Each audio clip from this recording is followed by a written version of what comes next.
Welcome back to Girl Talk. I'm here with Gary Mose with The Greenery, and he's in charge of small garden design and installation. And firstly, I have to talk about your second home on wheels here.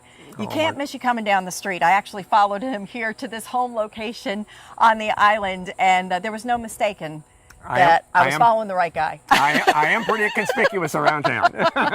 This is great. It's beautiful. It's functional. It helps Gary with all of his projects here on Hilton Head and throughout the Low Country. Let's talk a little bit about small garden design and installation and what you've done here at this home on Hilton Head. Okay, Debbie, this is, I think, a little bit different venue than people are normally see me at. Normally you see me at a small entryway, you see me doing a few pots here and there. Here the challenge was taking on sections of an entire landscape. Okay. And I was able to do a little bit here, a little bit there, and you know, there were a number of challenges when you do something like this. Number one, I like to blend with the existing landscape. Right, because again, this is a home that's been here for a number of years. And They've years, got yes. a lot of landscape and beautiful beds here, but there were some small areas where things had overgrown. Maybe Right. deer had attacked. Yep. That is another big consideration. So here. then you call Gary. Is the famous deer problem we have here on Right. Hilton Head. But some people say it's a problem. Some people don't think it's a problem. You know. But so the use of deer-resistant plants is very important. I always try to work in what my clients like, but it's my job at the Greenery to say, well, this is not going to work here because it's going to get eaten by the deer. Perhaps the sun or the shade is not just right.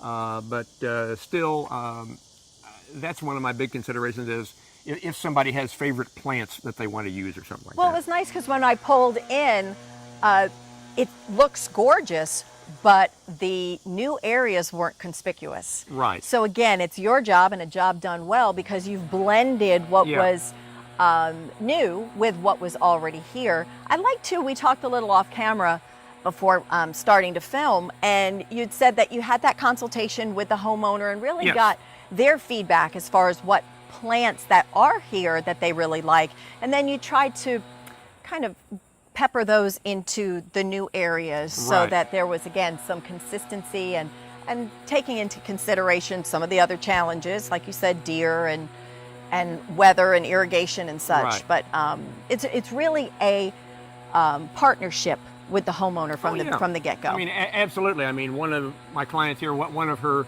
first things that she said, obviously, that she did want it deer resistant, but she had a couple of favorite plants. One of them happens to be the Nandina that we'll see here, which is a dwarf bamboo, you know, which is very nice out in the sunshine. I tried to repeat them in a few different areas around here. They're deer resistant.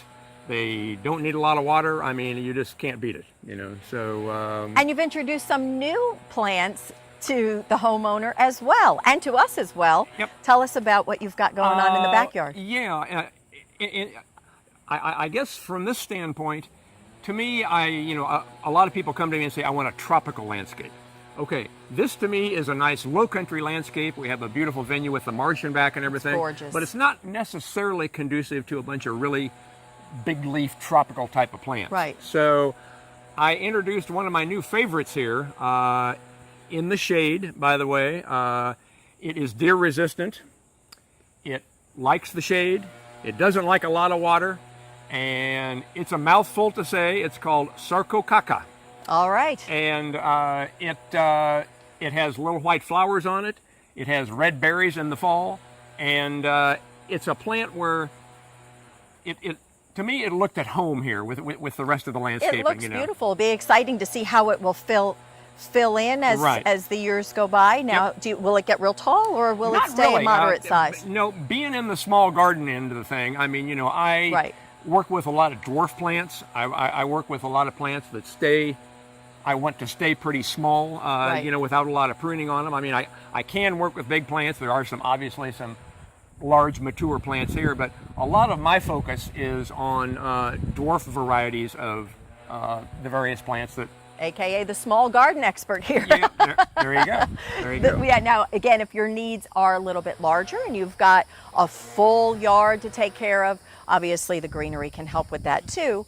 But again, for this, the smaller beds and smaller areas, just like this, and it sounded like the homeowner started with one area, and then as you were here, it kind of evolved. That's exactly What what about happened. over Yeah. here? I What know. about over here? We like that one out there, and she goes, well, I want you to take a look at this one, you know. And I mean, along with that, I mean, you know, it's important to everybody, but we're not paying for everything at the same time. You know, we're doing.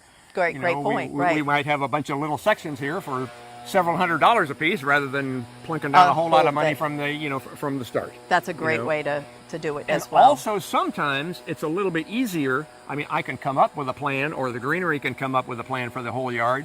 But sometimes, when you're doing in sections, it's nice to get something in, and say, well, I like that, and then, well, maybe we want to repeat a little bit of that over here. It's like painting a picture, just Exactly. seeing a little part of it and then moving on.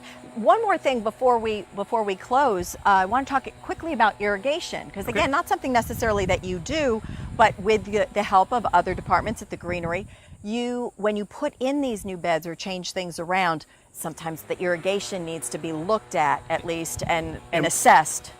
Important to look at your new beds and see if your existing irrigation needs to be tweaked a little bit.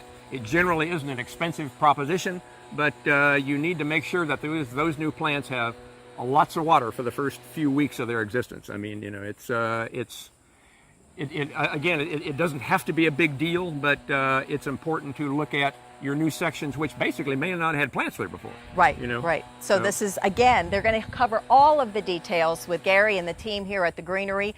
Beautiful home. Thank you for bringing us out to showcase your work, and we've got very happy homeowners, and it sounds like all is well. It's another beautiful landscape courtesy of the Greenery. Thank you for tuning in to this episode of Girl Talk. I'm Debbie Court, and we'll see you next time.